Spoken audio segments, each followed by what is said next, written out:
parce qu'ils n'ont pas tenu compte du fait que le bâtiment principal allait être touché. Vous avez vu les travaux, vous avez vu le gros poteau qui est venu soutenir le bâtiment principal. Les déboires de Dame Kéman, née Elamegne Clémentine, commencent en 2016. Lors d'une réunion, l'État veut lancer la construction du tronçon marché des Sauces, terminus Mimboman. Au sortir de cette réunion du 16 mai 2016, le maître d'œuvre mettra sur la table le schéma de la future route.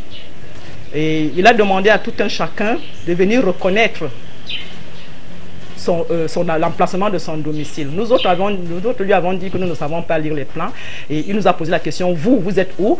Et je lui ai indiqué que moi, c'est la maison à étage. Après, ah madame, vous ne serez pas touchée. Et en principe, pour couper court, le côté où se trouve mon bâtiment n'avait jamais été impacté. C'est l'autre côté qui était touché.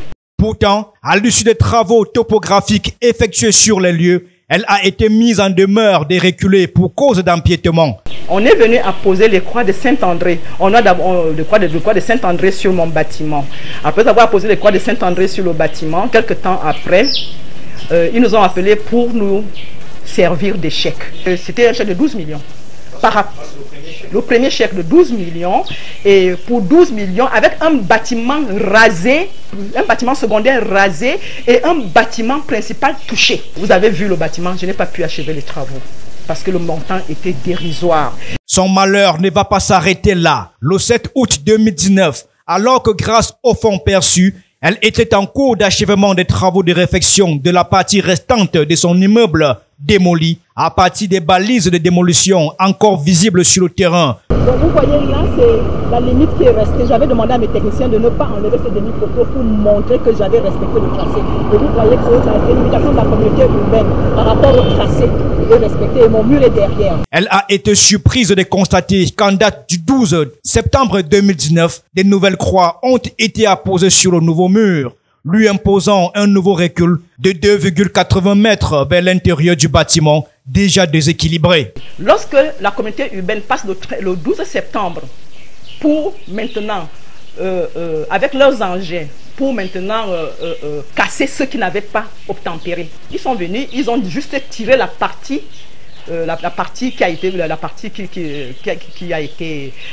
devait être enlevée.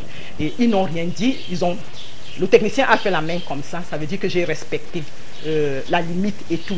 Mais c'est le lendemain, le 13, que je vois un écriteau sur mon mur, 2,85 m. Je me suis rendu à la base, je leur demandais que veut dire 2,85 m. Ils disent qu'ils vont encore rentrer de 2,85 m parce que leurs topographes ont fait l'erreur.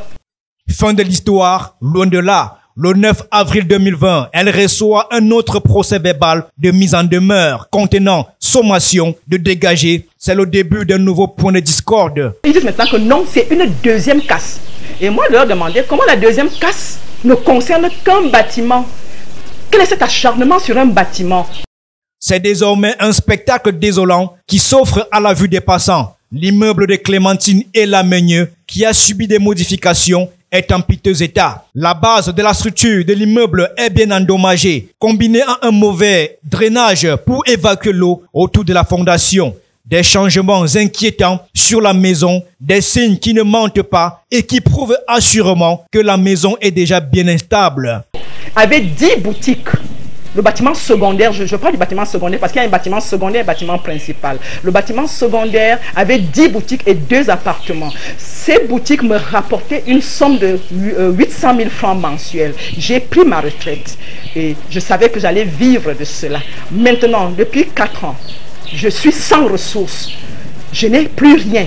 Je tire le diable par la queue. À l'intérieur du bâtiment, des traces des récents réajustements sont bien visibles. Manque d'espace. Dans le salon des enfants trônent désormais ses frigos. Des conséquences désastreuses qui ont menacé la survie de son commerce. Un constat qui met en évidence le contraste d'avec ces images filmées quelques années sur lesquelles on peut bien observer une première boutique luxueuse et carrelée de l'extérieur donnant sur une véranda de plus de 5 mètres. Nous on est surpris tout le temps quand on vient casser, on casse sur notre côté. En face on ne casse jamais.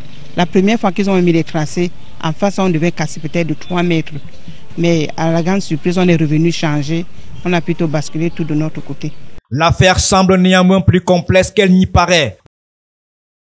Le rapport de l'expertise rendu public est sans appel. L'immeuble qui perdra toutes ses pièces disparaîtrait complètement. La coupe était pleine d'ailleurs. Ça, c'est ma chambre. Et vous voyez bien où la gaule, la fameuse gaule passera désormais. Et ça, c'est ma salle de bain. Ça, c'est ma salle de bain. Mais son exaspération grandit encore plus lorsqu'elle reçoit seulement 7 millions de francs CFA comme indemnisation pour cette deuxième casse.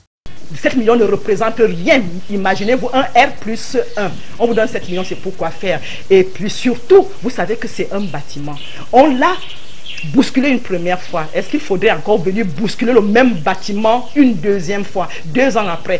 Désabusée par toute cette démarche, frustrée parce qu'impuissante face à la machine administrative de l'État qui veut être dissuasive, la pauvre dame crie au scandale et s'insurge contre un acharnement.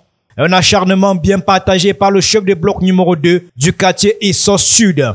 L'acharnement est du fait que sur la dame en question, on lui a d'abord présenté les premiers tracés où elle a respecté. Et enfin, quand ils reviennent encore, sans aucune raison valable, surtout même que dès le premier plan qui nous disait qu'elle n'allait vraiment pas être touchée de ce côté et que là-bas, vous voyez donc l'acharnement est dû d'abord à ça, c'est mésentendre.